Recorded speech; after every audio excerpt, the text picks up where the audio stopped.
Régime Attaïbet, entre admiration, critique et vérité scientifique. Le régime Attaïbet fait beaucoup parler. Certains l'adorent, d'autres l'insultent. Moi, je veux poser une seule question. Qu'est-ce qui est réellement prouvé et qu'est-ce qui relève? Depuis quelque temps, le régime appelé Attaïbet, associé au docteur Dia El-Awadi, fait beaucoup parler dans le monde arabe.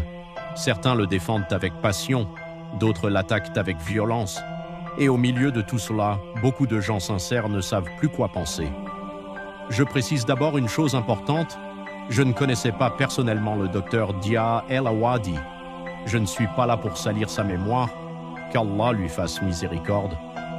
Un homme qui n'est plus là ne peut plus se défendre, et il faut garder une certaine dignité lorsqu'on parle d'un défunt. Mais respecter un homme ne veut pas dire accepter toutes ses idées sans réfléchir. Et critiquer certaines affirmations ne veut pas dire manquer de respect à sa personne. Le vrai sujet n'est donc pas « êtes-vous pour ou contre le docteur Dia ?» Le vrai sujet est « ce régime est-il cohérent, prudent, scientifiquement solide et applicable à tout le monde sans danger ?» Et là, il faut être très sérieux.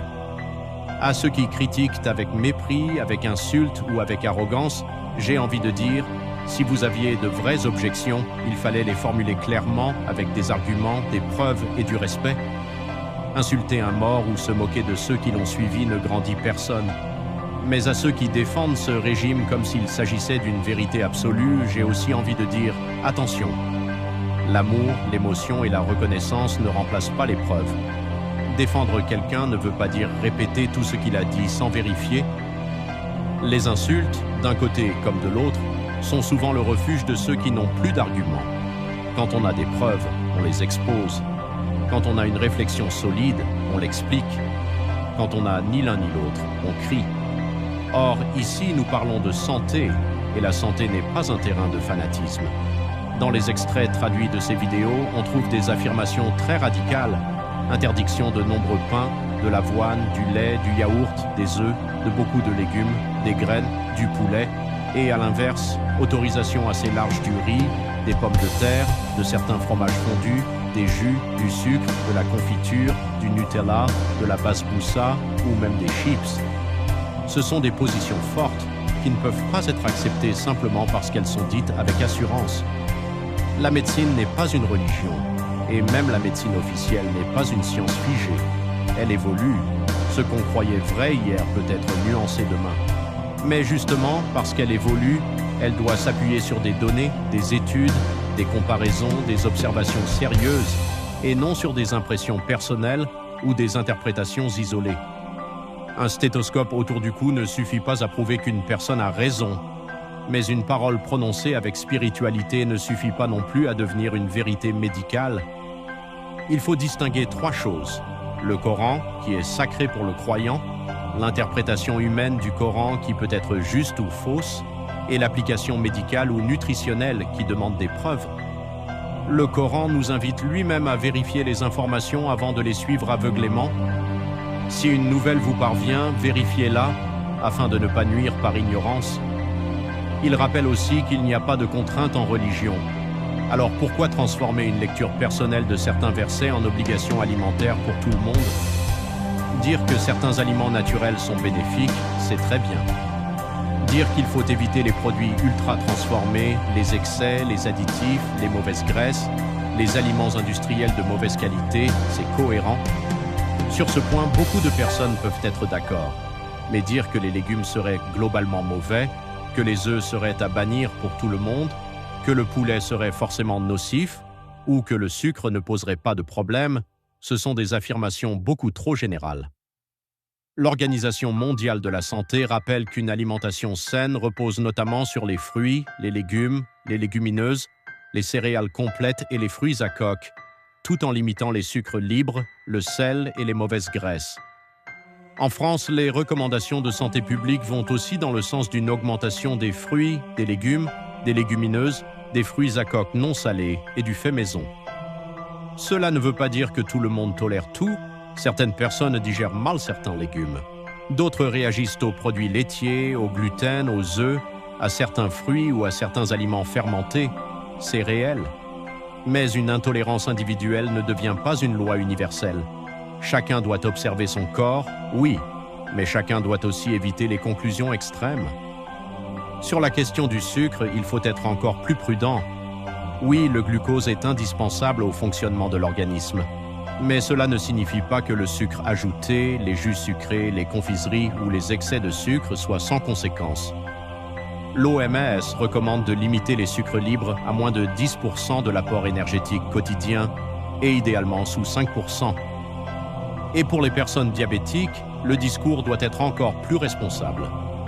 L'assurance maladie rappelle qu'une alimentation équilibrée fait partie du traitement du diabète, qu'elle doit être adaptée aux besoins de chacun et qu'il faut limiter les produits sucrés, salés et gras.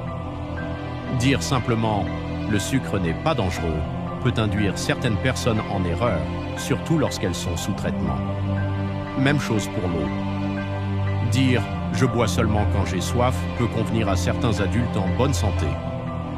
Mais ce n'est pas valable pour tout le monde. Chez les personnes âgées, par exemple, la sensation de soif peut être retardée ou diminuée, ce qui augmente le risque de déshydratation. Concernant la cigarette, il n'y a pas de débat sérieux possible, le tabac tue. L'OMS rappelle que le tabac tue jusqu'à la moitié de ses consommateurs qui n'arrêtent pas et provoque des millions de morts chaque année. Toute parole laissant penser que la cigarette serait sans danger doit être rejetée clairement. Alors, que faut-il retenir ? Il ne faut ni diaboliser le docteur Dia El-Awadi, ni le transformer en autorité absolue. Il a peut-être eu des intuitions intéressantes. Il a peut-être aidé certaines personnes à réfléchir à leur alimentation. Il a peut-être rappelé des principes utiles, manger plus simplement, éviter certains excès, écouter son corps, ne pas se remplir l'estomac, dormir plus tôt, jeûner raisonnablement pour ceux qui peuvent le faire. Mais cela ne suffit pas à valider tout un régime. Une bonne idée peut côtoyer une erreur. Une intuition peut être intéressante sans être scientifiquement prouvée. Une parole religieuse peut être sincère sans être une prescription médicale. Et une expérience personnelle ne doit jamais devenir une règle imposée à des millions de personnes. J'invite donc chacun à faire preuve de calme, de respect et d'intelligence. Écoutez plusieurs avis. Lisez, comparez, vérifiez, consultez des professionnels sérieux. Méfiez-vous des vendeurs de peur, des vendeurs de miracles, mais aussi de ceux qui récitent la médecine comme une leçon apprise sans jamais la questionner. Des personnalités comme le docteur Mohamed El-Fayed, le docteur Mohamed Abdel-Jabbar, le docteur Karim Ali et d'autres peuvent apporter des réflexions intéressantes. Mais là encore, personne ne doit être suivi aveuglément, pas même ceux que l'on apprécie.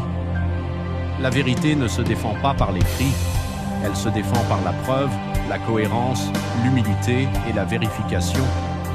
Mon message est simple, respectons les morts, respectons les croyants, respectons la science et surtout respectons les gens qui cherchent sincèrement à améliorer leur santé.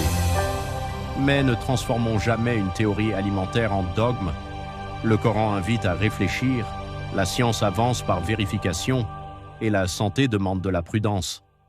Alors réfléchissons avant de suivre, réfléchissons avant de condamner et surtout, n'obligeons personne à croire ou à manger selon un système qu'il n'a pas compris, pas vérifié et qui n'est peut-être pas adapté à son corps. Réfléchir avant de suivre, vérifier avant de croire.